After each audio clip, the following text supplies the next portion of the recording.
Už veľmi dlho som mal chuť na bravčový perkelt, no a dnes konečne prišiel čas, aby som ho urobil. No tak sa poďte pozrieť, ako sa mi podaril.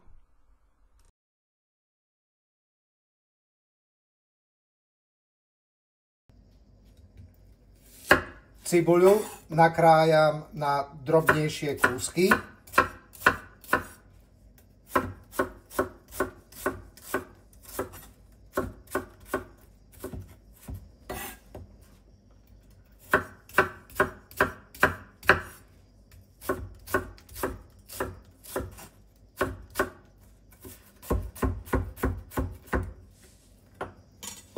Strúčiky cesnaku nakrájam na tenšie plátky.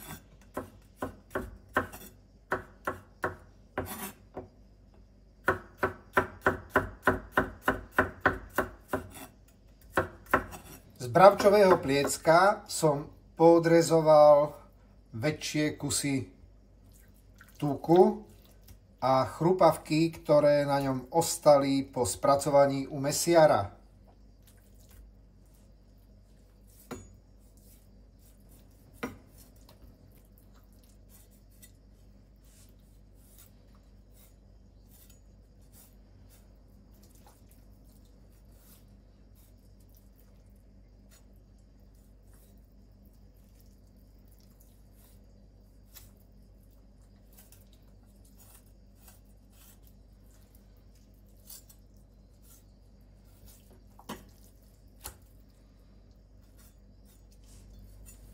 Bravčové pliecko som narezal na menšie kúsky.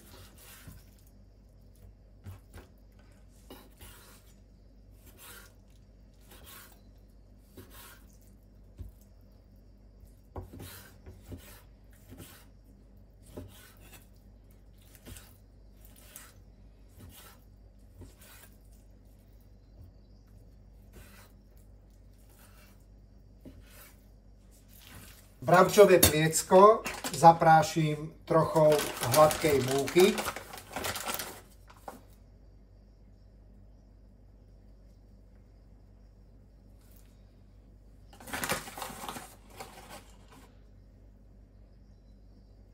A v múke tie kúsky mäsa premiešam, aby sa tou múkou trochu obalili.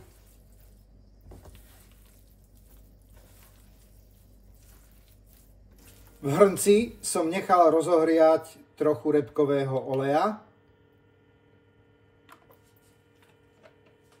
Keď bol olej dostatočne rozohriatý, pridal som do hrnca nakrájanú cibuľu.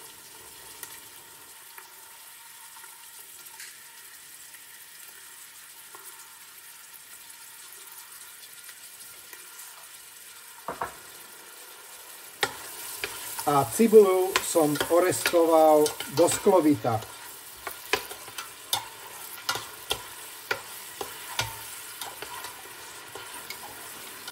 Keď bola cibuľa orestovaná do sklovita, pridal som na plátky nakrájaný cesnak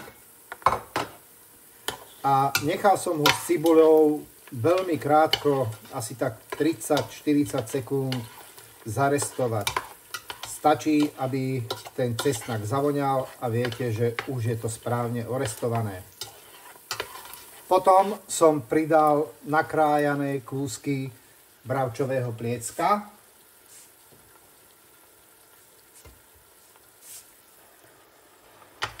A za občasného miešania som nechal tie kúsky mäsa zatiahnuť.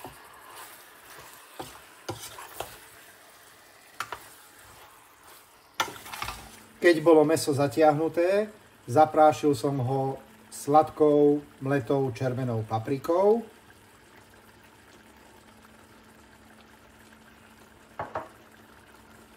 Osolil som ho.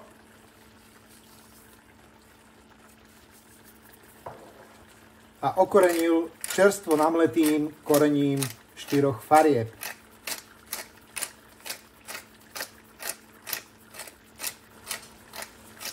A všetko som premiešal a nechal som kvôli tej paprike asi minútku restovať.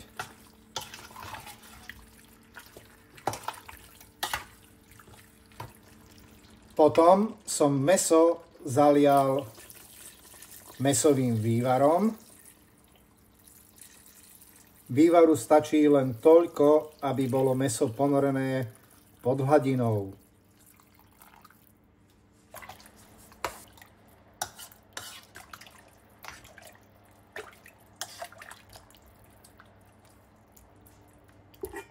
Hrniec som zakryl pokrievkou a mäso som nechal variť, až kým nebolo úplne mäkké.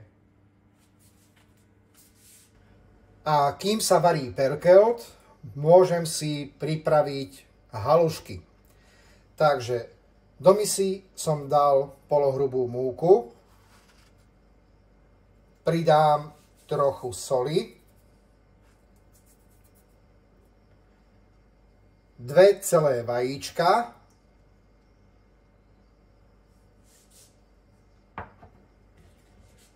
a 4 deci vody.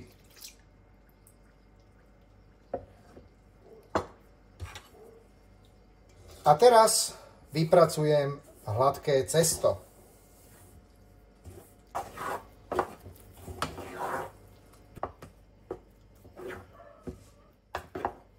Cesto by malo mať asi takúto hustotu.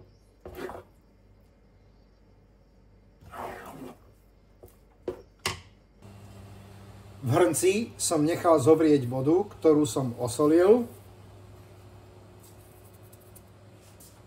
a pomocou haluškovača do nej nahážem cesto na halušky.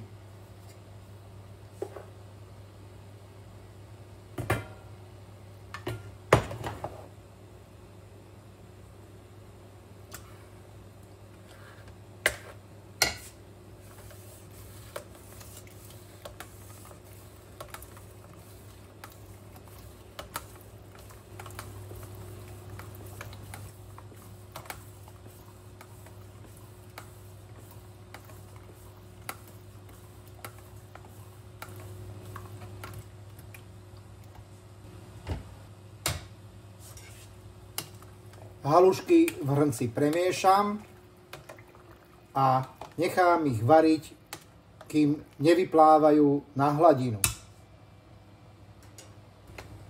Halušky vyplávali na hladinu a tak jednu halušku ochutnám, či je uvarená a mäkká. No, halušky sú dobre uvarené. Takže teraz ich scedím a opláchnem ich v studenej vode, aby sa v nich zastavil ten proces varenia. Všetko mám hotové a na tanier môžem naložiť halušky.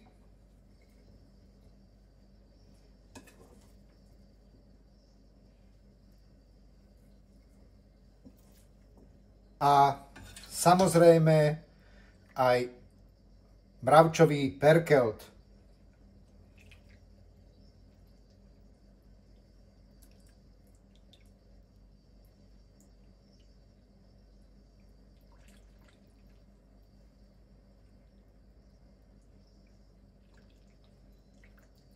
Ak sa rozhodnete urobiť mravčový perkelt s haluškami podľa tohto videa, dajte mi prosím vedieť, ako sa vám podaril. A nakoniec, ako vždy, vám zaželám dobrú chuť.